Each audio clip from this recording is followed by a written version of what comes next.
Hey everybody, welcome back to the Golden Bolt. Today we're looking at the final game featured on the Kirby's Dream Collection, Kirby 64, The Crystal Shards. The first game released with three-dimensional graphics in the Kirby series. Does that extra dimension add a little bit of depth to the game, or does it fall flat? Let's find out.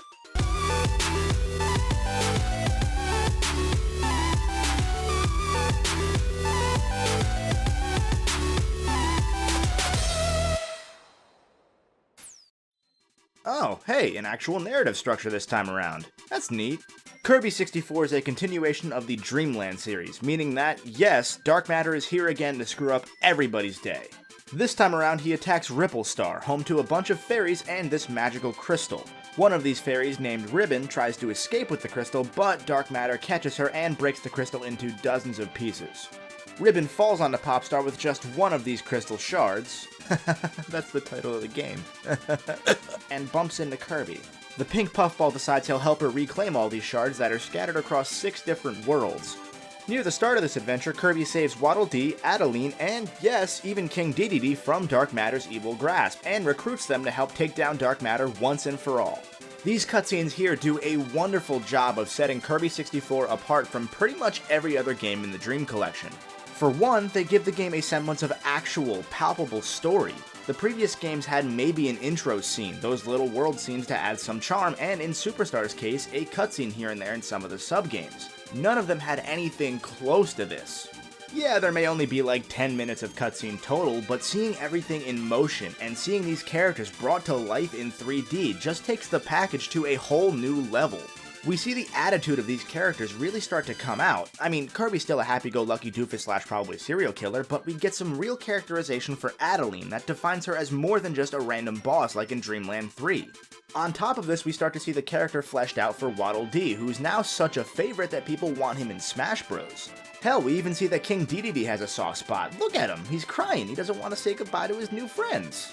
Is this really all that much in the grand scheme of things? No, but these cutscenes, even for as short and simple as they are, made me actively look forward to finishing each world so that I could see what goofy gag would come next. Because Kirby 64 has an actual semblance of overarching narrative that's not hidden in the manual, I feel that the game deserves a rating for its story. It's still not some A+ narrative, but there was some clear design that went into making sure that Kirby 64 had a story that you could follow, and an entertaining one at that. I'll give it a silver bolt. Okay, so you know how Dreamland 2 had one hidden collectible per world, and how finding all of them ruined the game for me? And how Kirby's Dream Land 3 had one collectible per level, and I didn't even get all of them because they ruined the game for me? Kirby 64 has 3 collectibles per level. Guess how I feel about this? Go ahead, I'll give you a second. I love it! Against all odds, they added more of what I felt was a negative in those games and turned it into a positive. The explanation for this is simple. They dropped everything and focused on designing the crystals intricately as part of the game rather than as something that either felt tacked on and hidden or like it was shoving a square peg into a round hole.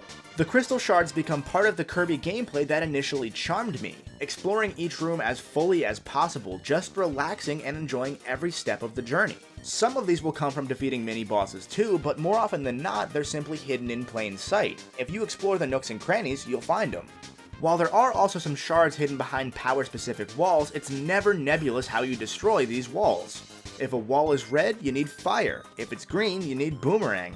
If the wall is 2 different colors, you'll need to combine copy abilities to break through it. Now, I'll get more into the combined copy abilities in a second, I just want to make it clear just how well designed Kirby 64 is in this regard. Anytime you need a copy ability or a combo to get a shard, the abilities required are specifically placed within that level.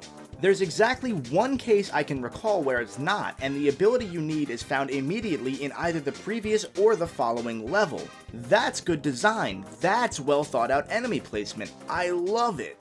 Okay, let's talk about those combo copy abilities. This is the central gimmick of Kirby 64, and one that has only appeared again partially in Kirby Squeak Squad, and seemingly in the Switch Kirby game that comes out in 2018. By either inhaling 2 enemies at once, or by spitting out the copy essence and throwing it at another enemy, Kirby can combine 2 copy abilities. These vary in their utility, but these abilities make it more fun than ever before just to explore the game and see what combinations you can create. If you hold 2 fire power-ups, you can turn into a phoenix. If you inhale rock and spark, you can start throwing a boulder around with an electric tether. You want to be an exploding snowman? Go for it. You ever wanted exploding ninja stars? You got it. Is that a refrigerator? Is Kirby, is he a refrigerator? He's a fridge. That's a fridge. I love this game. I couldn't stop myself until I tried pretty much every possible combo. That's how addicting these hybrid abilities were. Trust me, this more than makes up for the lack of animal buddies in this game. Oh, hey, there they are. Yep, there's even an animal buddy copy ability where you can transform into each of the 6 buddies and gain their signature abilities. Sort of. They're all made of stone, so they're all a little heavier, and Choo Choo can't climb ceilings anymore. Kine can't do anything.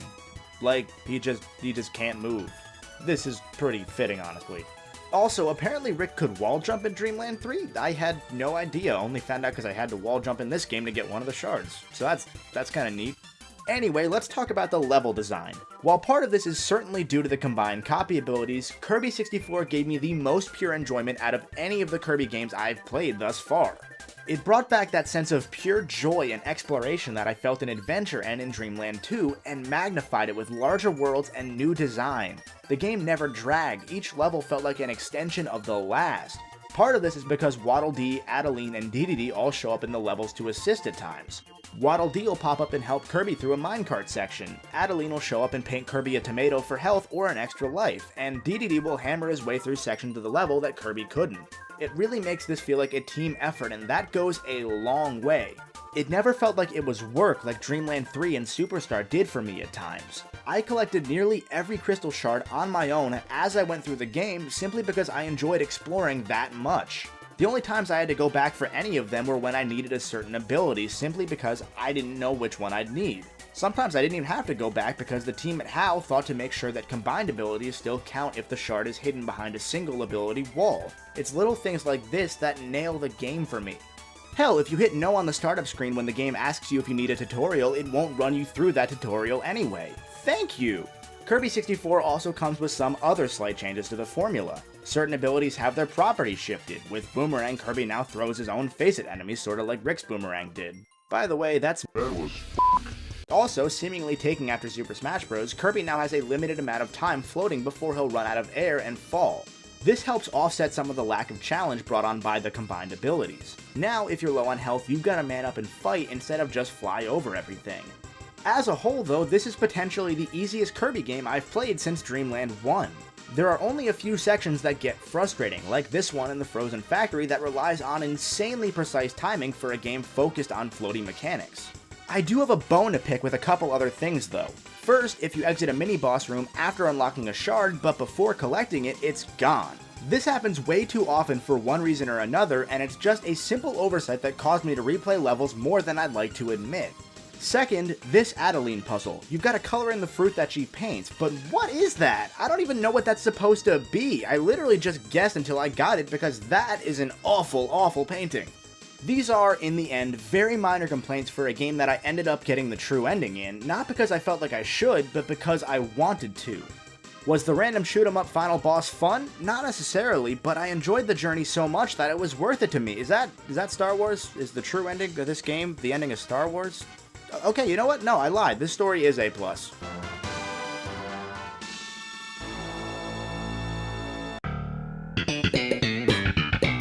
As far as Subgames go, there are 3 multiplayer minigames, and, they feel ripped straight out of Mario Party. Nothing to write home about here. And there's the token boss rush mode as usual. I don't mind the Subgames being a little lackluster compared to some of the other games because I've always enjoyed the main experience of Kirby more to this point. And simply put, Kirby 64 is the pinnacle of the franchise's core gameplay to me, at least so far. I was honestly drained after Dreamland 3, which made wanting to start up Kirby 64 a bit of a drag. Once I did though, I was reinvigorated. There aren't any new copy abilities themselves, and the game technically doesn't do anything all that new with the formula, but it does everything that it does so well that it felt new to me, and that's the most impressive thing of all. Kirby 64 earns a golden bolt for its gameplay. Usually I start by discussing either the visuals or the soundtrack with presentation, but I'm going to start totally out of left field here. Camera angles. Kirby 64 is a 2.5 dimensional game, so it controls on the same 2D plane that all of the Dream Collection does. However, because this game uses 3D assets, HAL played around with the camera to make this experience far more immersive than anything that was previously possible. You'll often have your field of vision moved around to follow Kirby, to get a peek at what's up ahead, or to marvel at the landscape in the background. Seeing the camera tilt slightly as Kirby's running into a castle or towards a giant UFO raises the stakes of the adventure. Suddenly, you're not just playing from level to level, you're saving a world, and not just one world, 6 of them. Each of these worlds follows its theme remarkably well too, without coming off as tropey. The pristine Neostar has everything from jungles to volcanoes, so every level changes slightly while still following the theme of being untouched by civilization. This is immediately followed by the polar opposite Shiverstar, home to levels that were at one point clearly civilized but have since fallen into icy disarray. Also, das Earth, das a frozen over Earth. Even something as simple as Ripplestar's first level being a straight copy of the first level of Popstar is beautifully designed. It reminds you that each of these worlds is home to something, and that they're not all that different. And it makes you kind of wonder, if Kirby's home is so similar to the home of these fairies, what's to say Dark Matter's home isn't all that different itself?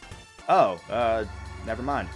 It goes without saying, if you've been watching the video, that this game looks good. I'm surprised how well this game's aged over the past 17 years. Usually I have a tougher time coming back to 5th generation games because of the blocky models, the muddy textures, that glorious fog that every game had, and so on, but Kirby 64 runs like a dream, even today. Could I nitpick and say the textures are a little basic sometimes?